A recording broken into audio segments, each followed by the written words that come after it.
Sabi ni Tintin sa akin, inom tayo, wala donkey. Woo!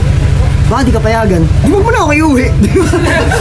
Hop, bago kami mapunta dito sa Infanta, ako nga pala si Jatot Moto. Mahilig mag-rides basta sa malapit lang. Tara, samahan nyo kami. Let's go!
Gising ako alas 5. Uy, alis ba kayo?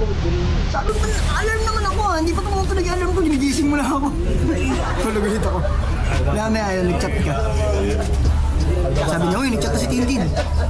Bumangon na ako.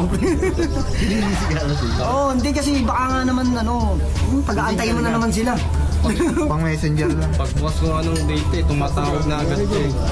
Hindi kasi nung niyaya ako nito, yung bigla kami nag-rides. Takina wala ako talaga, tulog pa ako ko eh. Kasi kaso pa ako. Tumawag agad si Tin. Tumawag agad si Tin. Wala akong din eh. Hindi pa ako nakapagsalsal. Hindi ko nga nagagawa yung no? Daily routine. Puto tumatawag ka agad. Ang saya talaga ng gantong moment pagkakasama mo yung mga kalug mong kaibigan. Tipong magkakayaan kayo umakyat ng Infanta para magkape or kumain. Tapos samahan nyo ng kwentuhang mga kalokohan. Kaya maraming salamat sa mga kaibigan kong sinamahan ako sa trip ko. Bago matapos nga pala ang taon na to, nakapag-rides tayo. Ako nga pala si Jatot Moto. Mahilig mag-rides basta sa malapit lang. Alright, let's go! Di mo na ako iuwi.